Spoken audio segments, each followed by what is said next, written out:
আসসালামু আলাইকুম। চলে এসেছি ডিমের পুডিং করতে। তো আমি আধা লিটার দুধ নিয়ে নিয়েছি। তো দুধটা একটু জাল দিয়ে নিচ্ছি।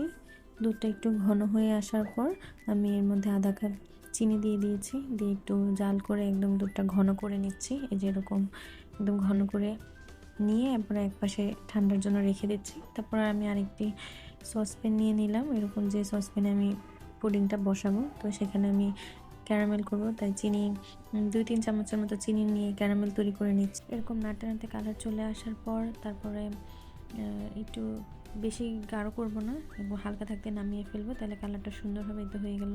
তো এক পাশে রেখে ঠান্ডা করতে আরেক পাশে আমি 3টা ডিম নিয়ে নিলাম। তো ডিম ফেটানোর পর গন্ধ যেন না থাকে ডিমের, তার জন্য একটু ভ্যানিলা এসেন্স দিয়ে দিলাম। এটা নাড়ার পর তারপর আগে থেকে জাল দিয়ে রাখা ঘন দুধটা আমি এর মধ্যে দিয়ে দিলাম।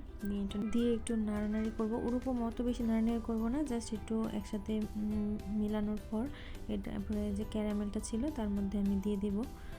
দেওয়ার পর আমি আজকে এটা ওভেনে করব। তো আমি প্রথমে 5 মিনিটের জন্য দিয়েছিলাম, কিন্তু পরে আমার আরও 25 মিনিটের মতো যোগ করা লাগছে। মোট টোটাল 30 মিনিটের মতো লেগেছে। 30 মিনিটের পরে এটা আমি নামিয়ে নিয়েছি, নামিয়ে ঠান্ডা করে নিয়েছি। এখন আমি পরিবেশনের জন্য প্লেটে নিয়ে নিয়েছি।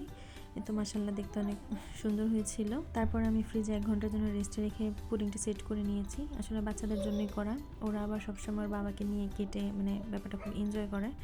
এই তো মাশাআল্লাহ পারফেক্ট হয়েছিল। এই তো আমার পুডিংয়ের ফাইনাল লুক। মাশাআল্লাহ খেতেও খুব টেস্টি হয়েছিল।